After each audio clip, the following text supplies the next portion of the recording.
All right, everyone. It is another installment of Advanced Tactics. We're talking about Custodian Brothers today. I do want to say I am going in alphabetical order for now, but I'm not going to be continuing to go to alphabetical order through all the factions. It's just I do feel that these first few factions really do. There's a lot sort of going on in each of these factions, and I do like to sort of talk about that. While we're doing it, just remember to like, subscribe, and comment. I appreciate all the feedback I've gotten back from this series. I'll be the first to say it that I hope that this series is a catalyst to get the competitive side of OPR talking. I've had a lot of people reach out to me, give feedback. I'm going to incorporate some of that feedback into this particular one, where I'm not going to be doing any of my tweaks. I'm just going to sort of cover. So I'm going to have a separate video on Custodians where I do go into some of the custom army building. Um, so this video for now, though, is just going to focus on them and just the tactics we're going to use in the army list building going into that one here. So you may notice here today that I did originally have them as a C tier. I actually had several people reach out to me and talk to me about how they didn't feel that custodians were C tier. They felt they were very powerful. So after some discussion, I definitely agreed to meet with them halfway to say that I think they actually are a B tier army. And I think sometimes when I look at custodians, it's hard for me not to look at them and compare them against some of the A tier and the S tier armies, who really have the capabilities of just really dealing with custodians very handedly. But I think it was pointed out to me correctly that there's a lot of factions who actually just can't deal with custodians, who don't have the necessary tools. And for those armies, custodians are a super powerful army. So yeah, I did actually upgrade them to B tier. I call them a niche army though, because and I think some input was pointed out to me correct, and I agree with that input. They're an army that is so different than the rest of the armies that you almost have to build an army that sort of is tailored to beat it. And that's what I would say that, like, if you think about them in the tournament, people who are bringing lists that aren't ready for custodians are going to just be they're going to struggle. It's definitely custodians and other armies like them are a reason that a lot of in my competitive list I bring a lot of AP4, because they're a great example of that. But yeah, so B tier I think is good. I can't quite put them in that A tier range. So I just want to go into these assumptions here, and I want to just really preface this and say that these are the assumptions that I'm making. I'm talking about competing against the official armies, so no allies, this 5 to 6 game GT, and a 3,000 point total. The rules do change. Some people have asked me, well, would your tier list stay the same at 1,000 points or 2,000? No, it wouldn't. I think that 3,000 to me, around 3,000 is where I eventually see the meta ending up somewhere. This is just a natural thing that happens in competitive metas, that after people get used to the rules and their armies get built up, we see points move up a little more. So I will say that certain armies like Custodians and like Prime Brothers are a lot more powerful at lower points, because that's when people can't bring some of the tools to deal with high armor efficiently. So I can see why people, when you're playing at 1,000, 1,500, 2,000, would consider custodians to be really powerful. But when you do start getting into 3,000 points, armies can bring the tools to deal with them. But they are still powerful. So let's get into that as well. All right, so here's my criteria. I always look at flexibility or a strong playstyle, raw efficiency or no pistol taxes, or hybrid taxes. A good spell list is a big differentiator. Impactful elites, that consistency across what we consider to be a tournament. Cheap shaft, again, being able to trade away, protects your valuable units. In OPR, the system, it's built very much so that a unit wants to sort of go in there, hit something, but after it's hit something, it's very vulnerable, right? Especially in hand to hand when you can get fatigued. So having chaff there to sort of come up behind that unit to protect it, to give it time to rest, is very important. So I always say cheap chaff, very important. Multiple meaningful upgrades. I always look at caster 2 in advanced tactics. Those are two in particular that are just very important. Yeah, I just and I've heard some comments saying that casters aren't. I mean, casters, when you start playing with casters and when you have a good spell list, casters are incredibly powerful. Custodians are a great example of this. Lots of AP4. I think that um, for an army to be competitive in one page rules, you have to have a substantial amount of AP4 because you're going to run up to things like custodians. Um, Lastly, being undead is a slight advantage. It's not quite as bad. I think there are some changes in the mix. I don't want to comment too much on them now. But if you're a Patreon, you can look into those that maybe I do start deprioritizing undead because I think there are some tweaks possibly coming to the morale system, but I don't know this. I can only sort of base it what we have right now. I don't know what of those proposed changes are actually going to get into it. So just keep that in mind as well. All right. So let's look at custodians based on the criteria. Not very flexible. Don't have their, they are not efficient at all. They don't have spells at all, which I think is a real problem for custodians not having spells. They do have some very impactful elites, not good chef, not a lot of good upgrades. At least they have custodian tactics. They have the advanced tactics, just sort of the saving grace of the army. With an army as elite at this one, you have like it is an auto include to include that custodian tactics. They do have access to some ambush and scout. That's pretty useful. And they got access to some AP4. That's good. They're not undead. All right. So with that in mind, let's sort of look into what we're going to cover in this particular video. So I'm going to talk about some general tactics around custodians. We're going to talk about two competitive lists that I'm looking into. We're going to talk about the army list overview. All right. So some general tactics, and I'll show a particular screen here. Although I don't want to get into depth, I think you guys get it.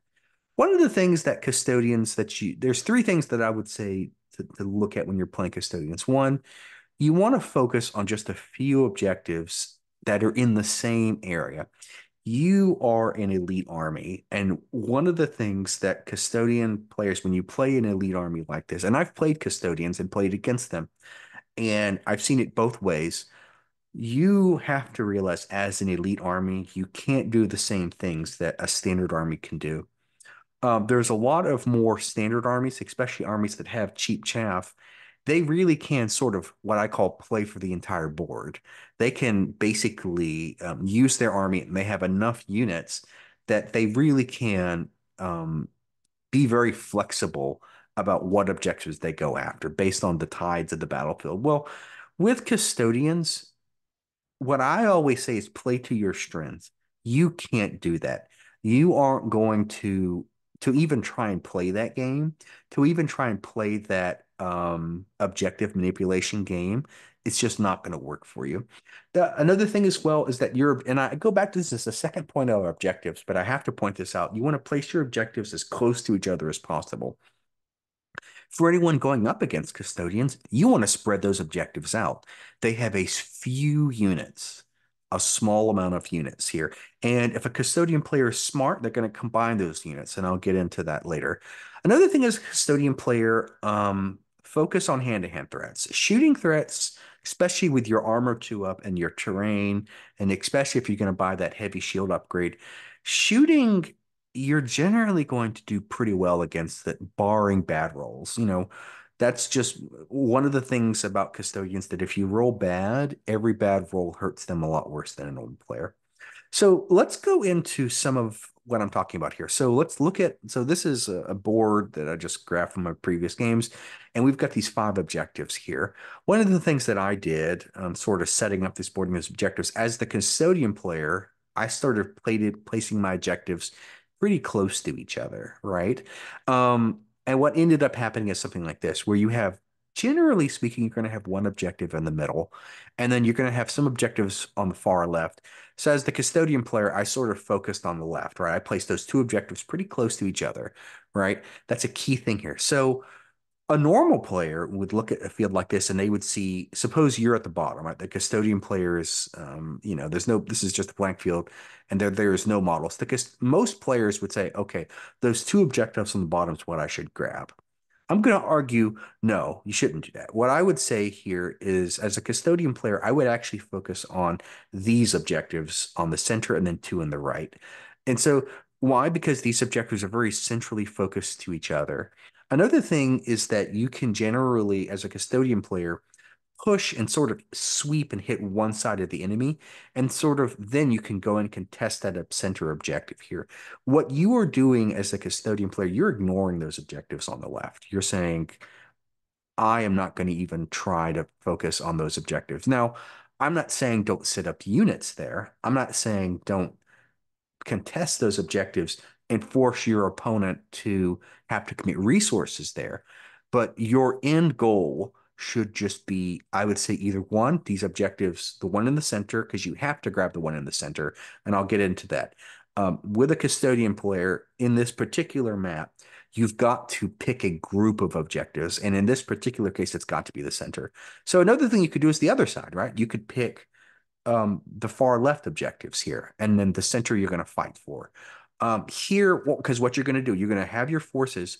One of the things that custodian player has, you have a lot of punching power in a very small, compact area. So you can really, use your tactics to hit one side and then sort of go towards the center and sort of fight the center. You may end up with a tie. What I would tell you as a custodian player not to do, I wouldn't do this. So in this particular setup, you pick your two objectives close to you, and you pick a top objective.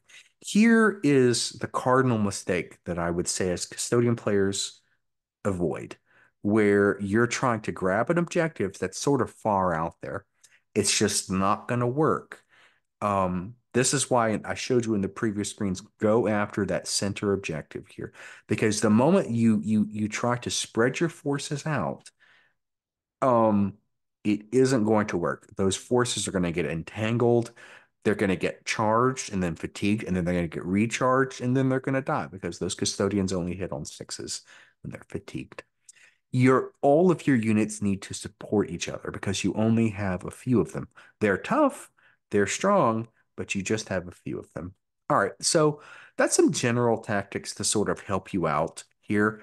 Think about objectives in the custodian. You have to sort of go into each battle pre-selecting your objectives.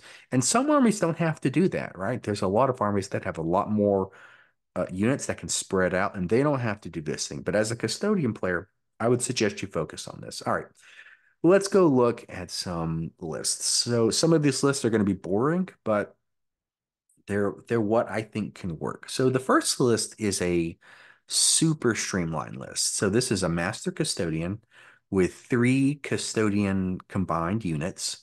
And then I've got 2 units of the sisters with the flamers as 3 man's units.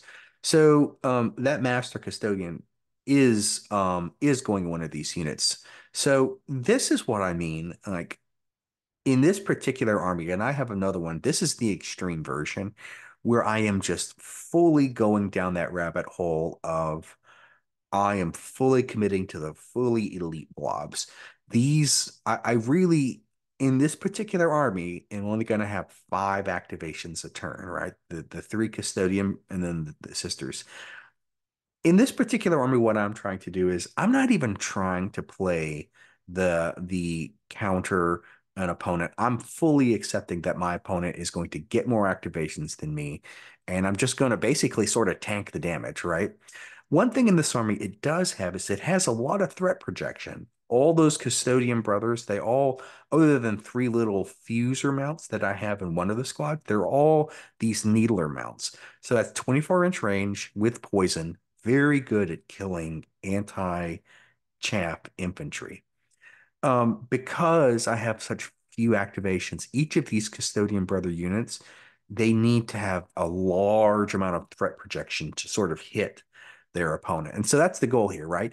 You really can that one move these custodians, even if your opponent is trying to activation, sort of what I always call like an activation spam you can still get some value out of there. But coming in, they've got they've got those spears, right? AP4 across the board.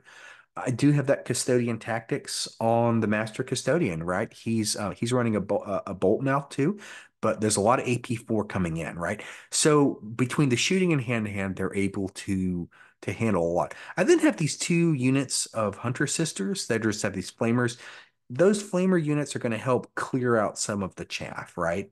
these custodians are going to need to eventually go in there with their spears, and those two units of sisters are going to be able to clear out some of the chaff. So this year, and I know that I, of course, could add in some jump packs, or, but in my particular view, I don't even think you even need ambush. I mean, you're just going to tank shooting, right? That's my view on this. You be in terrain.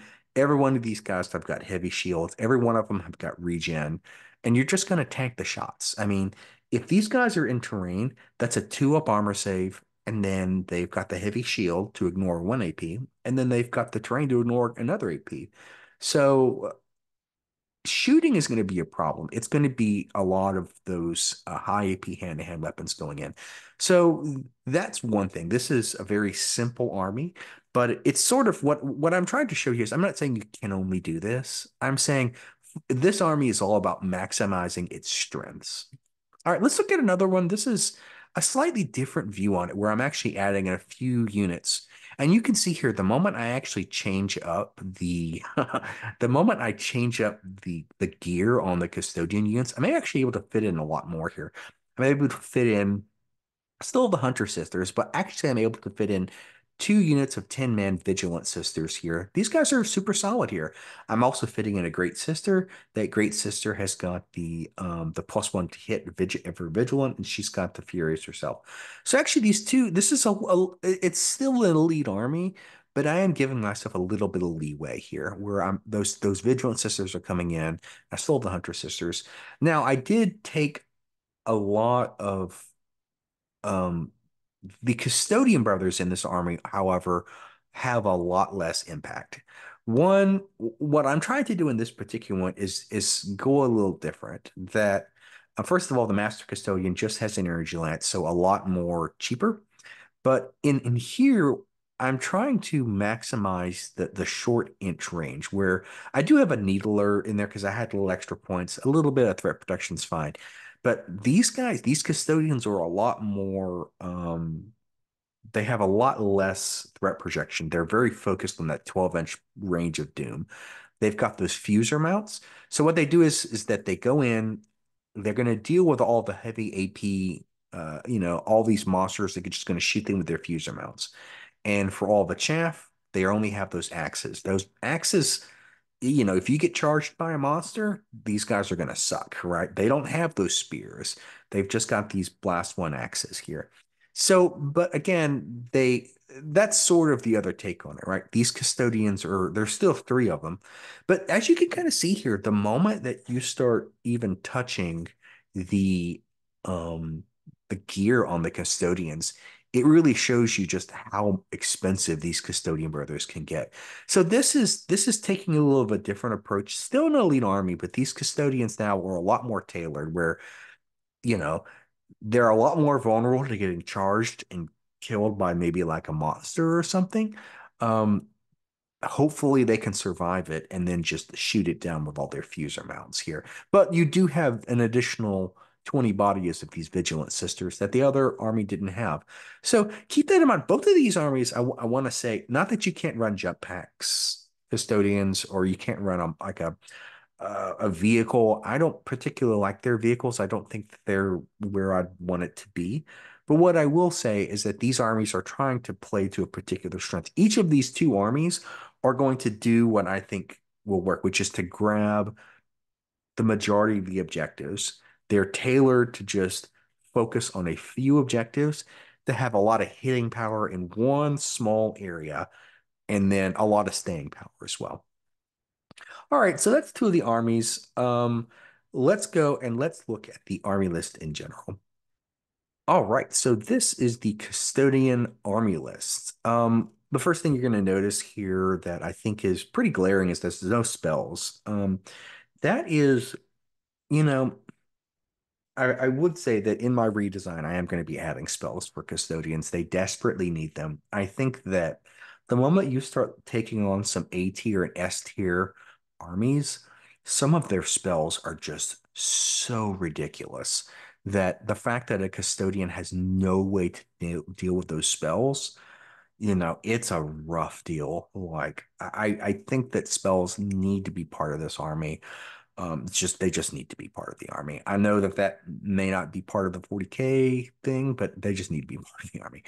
So some of their special rules, they get custodian tactics. That is a huge saving grace to the army. But other than custodian tactics, their upgrades are pretty bad. They've got the company standards are all but useless in the army. So the Master Destroyer, the big problem with the Master Destroyer, he's tough nine, so he can't be in any sort of unit. Um, he does get custodian tactics, so if you do want to run him on his own and then custodian tactics other units, that's fine.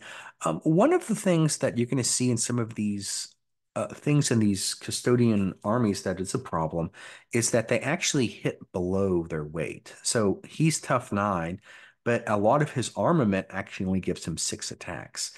I really, and that is sort of the tough thing that if I went into a redesign, I'd really look about redesigning, giving these guys some more hitting power because custodians, like I said, they aren't able, they punch below their weight when it comes to the tough, right? He's tough nine, and there's just a lot of only six attack going in here. Not great, he does. I think this. I don't even. I'm not going to talk about the standard. That's not even worth talking about. But yeah, so obviously he's got a heavy shield as well, but there you go. The Master Destroyer, I don't recommend using the Master. Your best one is this Master Custodian. He's got tough six. He can be put in a unit. He's a little cheaper. He can get Custodian Tactics, which is at the least they give. I mean, they don't have a lot of upgrades, but at least they have Custodian Tactics. So it's a saving grace there. You can see he actually has the same damage output as his nine wound compatriot. He's just cheaper. So that's the reason I would suggest just going for the Master Custodian. Boy, it's a lot to sort of talk about here. Um, the energy lance is maybe a bit of a saving point. I think you could put him on the bike, but if you're trying to save points, maybe you give him the energy lance. Some of these upgrades are fine. They're just like I said, as you're kind of sort of note here, he doesn't he like other destroyers actually are able to get six-shot weapons. He's still only stuck with a three-shot weapon. So he's sort of I wouldn't mind if well we'll talk I'll save the redesign. I'm going to focus on the particular one. He doesn't get a lot of weapons that let him take advantage of his number of wounds. A lot of these weapons are only three shots, so that's a problem. At least with his hand to hand, he's able to get that six attacks to sort of match his six toughness. He can't get a bike; it's very expensive. Do you run into it as well? I don't know. The Great Sister, I would have loved if they had custodian tactics on her. She would have been sort of a budget pick for that, but she doesn't. She's got the plus one to hit in melee or shooting, or she's got a charge range. None of those upgrades jump out to me. I would have loved if custodian tactics was on her. At the very least, she's a decent fighter. I did have her in one of my armies where you give her she's got a nice energy sword, hits well, and you can give her the Furious and the Scout as well. But generally, the Furious is good, and you put her with another sister squad as well. I wouldn't do this as well. She's just better with her four attack energy sword weapon. Let's get into the core unit. So, Custodian brothers are sort of they're the best unit I think that they have, really. Um, so I think with them, one of the things that Custodian Brothers that you may be tempted to do is to try to budget them, to try to make them, to sort of build them like other armies. And I just think that you're better off just sort of just going headlong deep into the elite. In other words, taking both upgrades on both of them. There's just other armies that do it better. And so I always say play to your strengths. This is their big strength, their heavy shield and their regeneration. It's expensive, but you might as well put it on them. Makes them extremely tanky. The regeneration is good because, again, generally their big counter is AP4, so having a regeneration to mitigate that is pretty good. Their upgrades, I've already covered several of them. I would sort of go the flame shots okay. I wouldn't worry about the flame mount. I'd just go for fuser shots or maybe the needle shots. I think if you're picking the storm mount's too expensive on them, the bolt mount, Rending, maybe. I mean, I think the needle mount or the fuse mount is pretty good with them. On their weapons, I don't even like keeping them with the swords. Again, I almost want to go for the extremes. If you're going to play them with the AP4. Like, don't go middling with custodians. And I think going for that spear is great, or maybe even just going really as a budget option with the axe. The halberd is just sort of the mushy metal that isn't going to work with other armies. Custodian brothers are some good. The Sagittarius brothers, I don't like. They feel pricey. For just one of the things that jumps out to me is they have relentless, and then they have a 30-inch and an 18-inch weapon that you're not again it's I don't like them because they aren't able to fully utilize their profile unless like you don't want to move these guys. You lose your relentless, but you're losing out on these AP4 shots. So they're sort of this weird hybrid unit that are just it's not it's just to me I just don't think that they work from a competitive standpoint. Jetpack Brothers, I think, are perfectly fine. I didn't bring them in my armies because I didn't see a need to. But yeah, there's nothing wrong with bringing a jetpack and giving them a storm. You know, one of the problem is that they are limited upgrades, right? I guess you would do the shot mount. You would never like the storm mount and just spear mount's just really expensive. So I think the spear and shot mount's fine on them. So in other words, even though I didn't bring them in my armies, I think it's perfectly reasonable to bring the Jetpack Brothers. They're only just again the thing with them is that they don't have the Def 2. They're just Def 3. So that was my whole thing. I've really wanted to maximize my staying power. It's why the Custodians are just so good. Vigilant Sisters also really solid. I think they're pricey, but Def 3 at the very least, they're very efficient with just their energy swords. The Holy Shield's probably not worth it on them. 125 is still pretty steep. Like I don't consider that to be chaff. They're 125 for 5 models at Def 3, but they're the closest to chaff that you're going to get. So hey, bring them. Prosecution Sisters, I don't like. They just feel wonky. Where they're 155, which is very pricey. They have Relentless, but they're just 24-inch range, so they would have to move.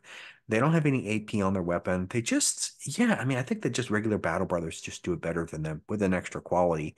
So they sort of, like I said, they feel just their points are just allocated a little oddly, right? I don't think they're an impactful units. One of the things, let me go back to it and kind of talk about this with custodians, you're going to have so few activations that you have to maximize impact.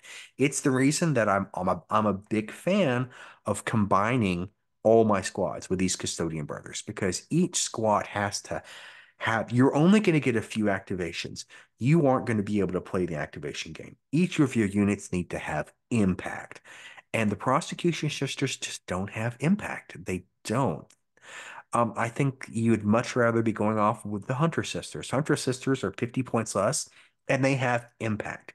They're scouting up there, and they're walking up, and they're doing generally 9 AP nothing hits on something. Compared to the prosecution sisters, they are getting more amount of damage. Yeah, they're not as tough. There's not as many of them, but they actually can service some decent level chaff just being at 105 points. The scout and flamers, like this unit has impact. That's the difference that I want to make sure that is being communicated here. In an army like Custodians, each of your units need to have impact because you only have so few units. I don't want to spend too much time on the destroyers and monsters. I think that their monsters and their I will generally say that a lot of tanks aren't good competitively. Maybe you do bring the light tank. I think is decent in that he's got this twin blazer, which is a 30-inch range. 290 isn't bad for it, right? It's able to stay out of range. It's only tough six, but at the fact that it's able to really have that 30-inch range and that deadly is something, right? I didn't include it in my armies, but I think that custodians have to be an up close and personal. And one of the things that your vehicle, you only have such few models. Every model needs to be able to contest an objective. And the problem with custodians, it's not that their vehicles are bad, it's that you have so few models vehicles aren't great at contesting objectives. And it's very difficult to slot in a vehicle that won't contest an objective. It's very difficult to spend points on a model that can't contest an objective. And tanks generally can't, right? They don't have any hitting power. That's the problem with tanks. It's a reason that I sort of shy away from them. The Custodian Walker is fine. He is pricey, and the fact that you can't, he sort of has some wonky upgrade paths.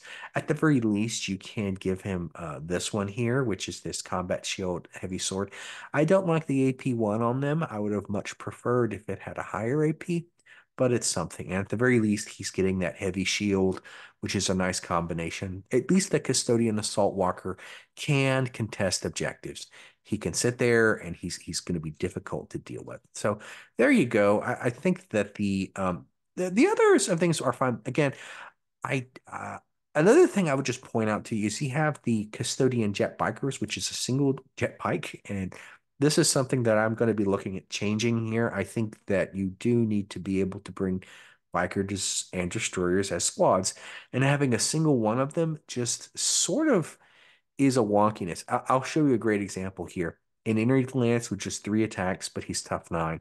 He's not able to hit above his weight. Even this Twin Devastator here is just 4 attacks. It's just what I sort of mean. I think that if you're going to do something, you would do something like this one here, which is this Twin Pulsar. This is probably because again, you're able to actually get the number of attacks that sort of go in here. The fact that you are a tough 6 model with only 3 attacks, it's just you're paying for a lot and you're not getting the hitting power with it. The same thing with the Destroyer. The Destroyer, I think at the very least, he has the extra, he has the spear, but he's just one guy sort of off on his own. Um, he has a company standard upgrade. I sort of don't see a point in having that. So that's the Custodian Brother army list. It's a very lean one, um, but it's a niche pick. So we've covered the armies, some proposed fixes, and I have a redesign coming. I won't make it part of this video, and it may be a little later. I'm actually having to take some time and really think about what I want to do with the army. So I don't have any clear answers yet, but I would a few things that I am going to be working on. One is some spells. I mean, they need spells. I think every faction in the game needs spells just to compete competitively. Also, the spells can just give them some utility that they desperately need, give them some ability to affect multiple units, which they desperately need. Of course, two is just make them more efficient, right? Probably what I did with destroyers for Battle Brothers and Blessed Sisters. They need some more efficient units. The other thing is that try to better match them against the 40K list. There's some of the weapons, similarly what I did with destroyers, people who want to come in to the custodians from 40K. I think that's there. I want to make some tweaks, more tweaks about trying to make their lists match their 40K equivalent. All right, as always, thanks guys for watching. I'd always, again, I really do appreciate any feedback. Like, subscribe, and comment, trying to get to 500. And if you're in Austin, join the Austin Alternative Gaming Freaks. Thank you so much.